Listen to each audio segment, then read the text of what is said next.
दोस्तों, आज की कहानी है जीवन का अंतिम सत्य। बेटे के यहाँ कितनी आशा लेकर गए थे। सूरज का बार बार बुलाना, पापा अब आप हमारे पास आकर रहिए, आप आएंगे तो मैं बड़ा घर ले लूँगा। इन्हीं आश्वासनों के भरोसे सोचा चलकर देखते हैं, वहाँ मन लग गया तो शेष जीवन सूरज के पास ही गुजार देंगे। अब कहीं न कहीं तो सेटल होना ही है। वहाँ रहेंगे तो उन्हें हमारी आदत पड़ जाएगी। हम भी अपना घर, अपना शहर भूलकर बच्चों में रम जाएंगे। पर कहाँ, वहाँ भी जल्दी ही मोहभंग हो गया। सूरज और काजल का दफ्तर चले जाना, बच्चों का स्कूल तो था ही, हम दोनों को वहाँ भी अकेला कर जाती। शारदा का काम और भी बढ़ गया। बच्चों के जाने पर सब समेटना, नाश्ता खाना बनाना, बहू के लौटने से पहले रात के खाने की तैयारी करना, इस तरह सारा काम। रात होते होते शारदा थककर चूर हो जाती। नौकरानी तो समय पर आती और चली जाती। वह अपने से कुछ न कहे, पर मैं उसका सूखा चेहरा देखकर व्याकुल हो जाता। हाँ, काजल शारदा के कारण काफ़ी रिलैक्स लगती। अब वह जब तब अपने काम शारदा को सौंपने लगी। मैं सोचता, इस तरह कितने दिन चलेगा। शारदा तो कुछ कहेगी नहीं। अगर वह काम के बोझ के कारण अधिक बीमार हो गई। अभी इसी उधेड़बुन में था कि मुझे लगने लगा कि बच्चे हमसे कुछ खिंचे खिंचे से रहने लगे हैं। पहले के जैसे खुशी उनके चेहरे से गायब होने लगी है।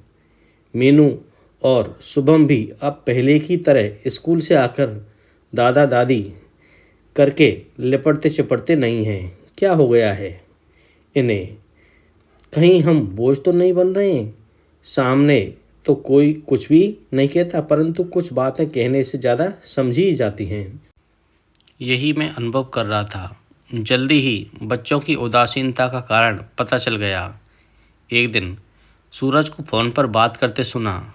यार, तू ठीक कहता है, कितने दिन से हम सब इकट्ठे नहीं हुए।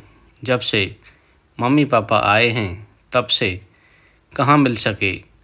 मेरा और काजल का मन भी बहुत करता है कि पहले की तरह घूमे फिरें, छुट्टी के दिन पीने पिलाने का प्रोग्राम बने, परंतु इनके रहते नहीं लगता कि पहले वाले दिन लौटकर कभी आएंगे। अब तो लगता है इनका यहीं रहने का पक्का प्रोग्राम बन गया है। 5 महीने होने को आए हैं, लेकिन अभी तक वो वापस जाने की बात भी नहीं करते। पर तू चिंता न कर यार, कुछ न कुछ जुगाड़ करता हूँ। जल्दी ही पुराने वाले दिन फिर लौट आएंगे। तुम्हारी भाभी का भी यही हाल है। बच्चे अलग सहमे सहमे रहते हैं। अजब लाचारी है। सूरज की बातें सुनकर मैं तो स्तब्ध रह गया। अब मुझे समझ आ गया कि बच्चे इतना रूखा व्यवहार क्यों कर रहे हैं। यह हमारी उपस्थिति से ऊब गए हैं। जल्द ही हमसे छुटकारा चाहते हैं। सूरज को ही क्यों दोष दूँ? पिछली बार मोहित के यहाँ जब मुंबई गए, वहाँ से भी क्या मीठी यादें लेकर लौट सके। उसके बाद क्या वहाँ फिर जाने की हिम्मत जुटा पाए? नहीं। शारदा यह सब सुन लेती तब क्या होता? नहीं, उसे कुछ भी पता नहीं चलना चाहिए, वरना उसका बीमार दिल क्या यह झटका सह पाएगा।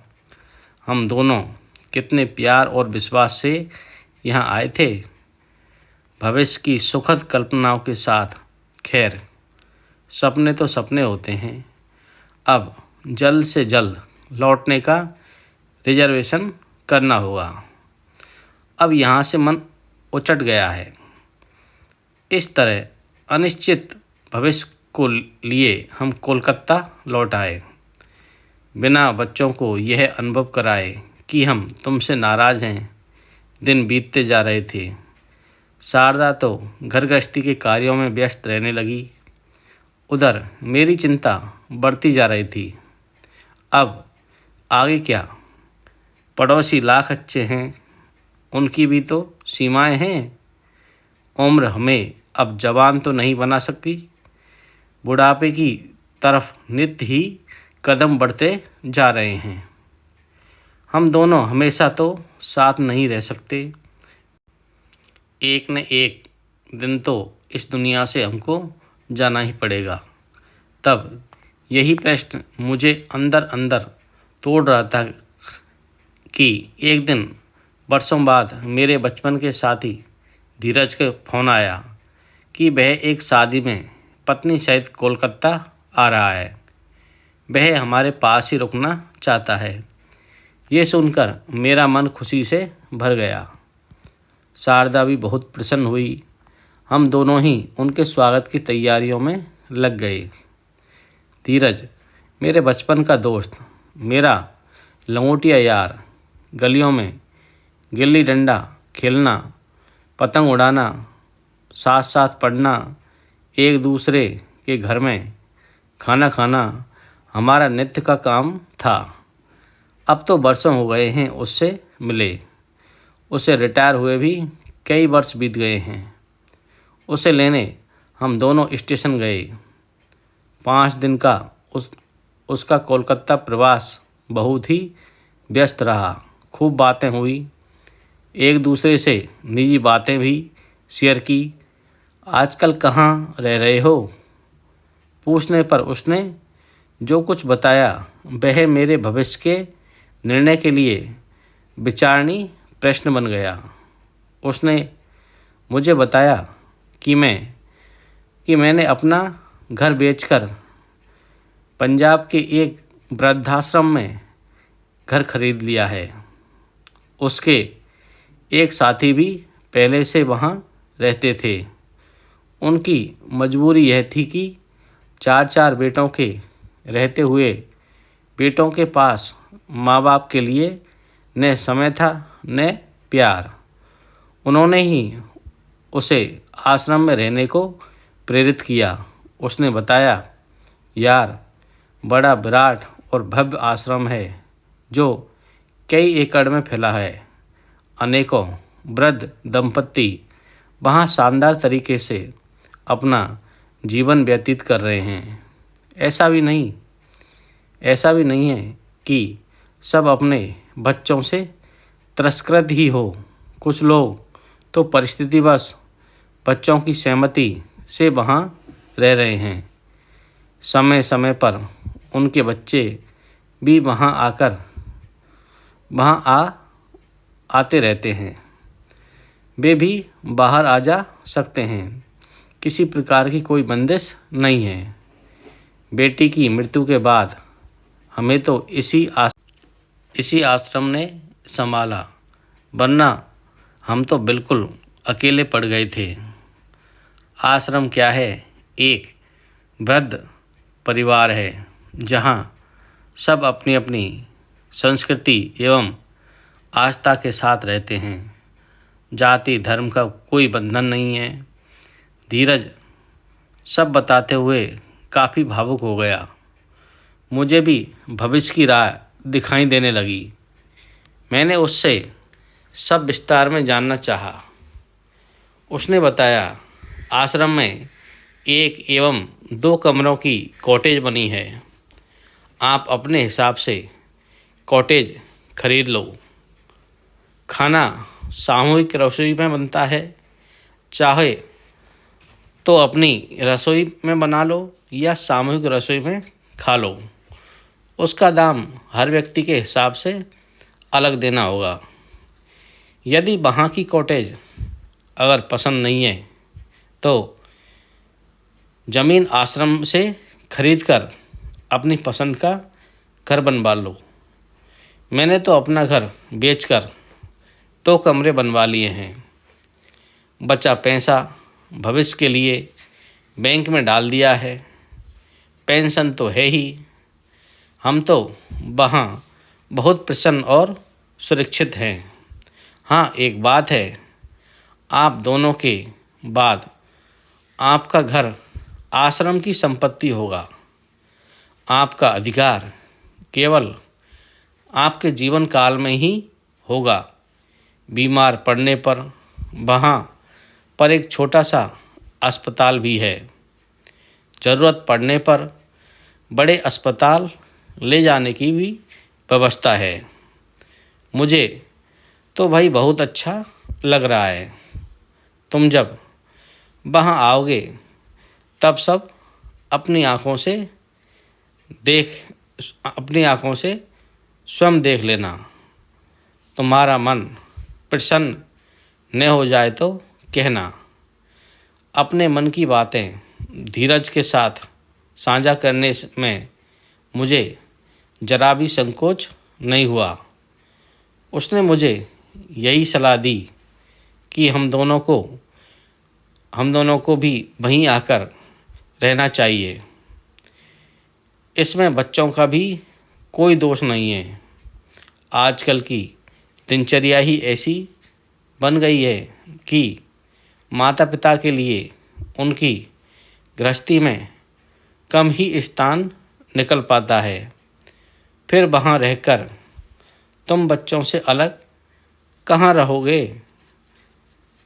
जैसे वह कोलकाता आते हैं, अब पंजाब आएंगे।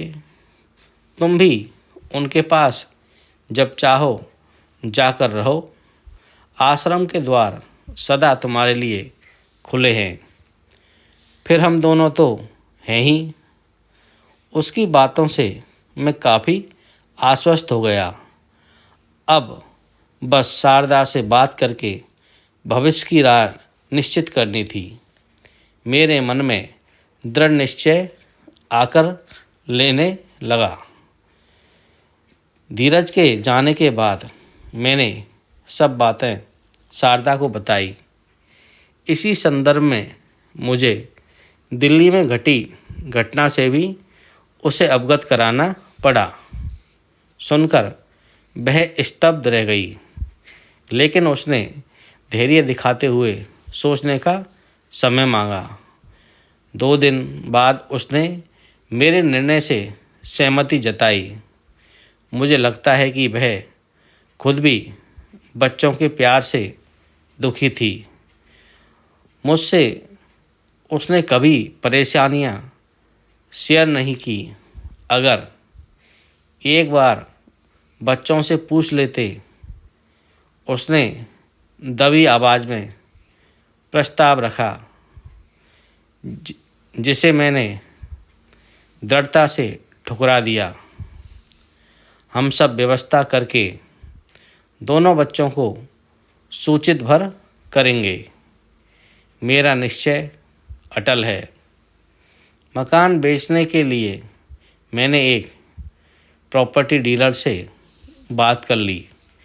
उसने जल्दी ही कोई ग्राहक बताने को कहा।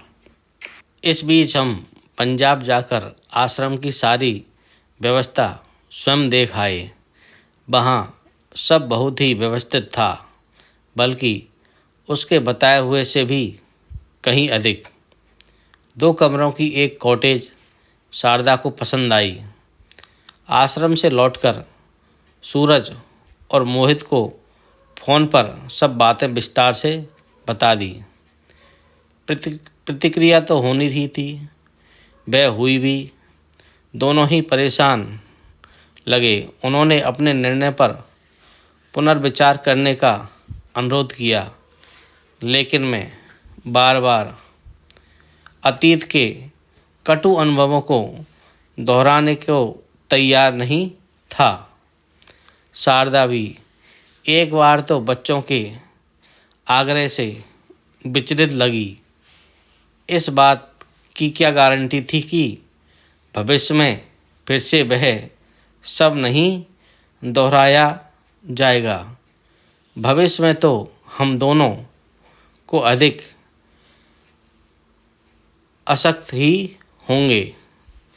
अब इतना आगे बढ़कर निर्णय बदलना असंभव था। इसलिए विनम्रता से बच्चों का प्रस्ताव हमने ठुकरा दिया। पड़ोसियों एवं मित्रों ने भी क्या कम प्रयत्न किए हमें अपना निर्णय बदलने के लिए, लेकिन मैं अपने निर्णय पर अड़ग रहा था।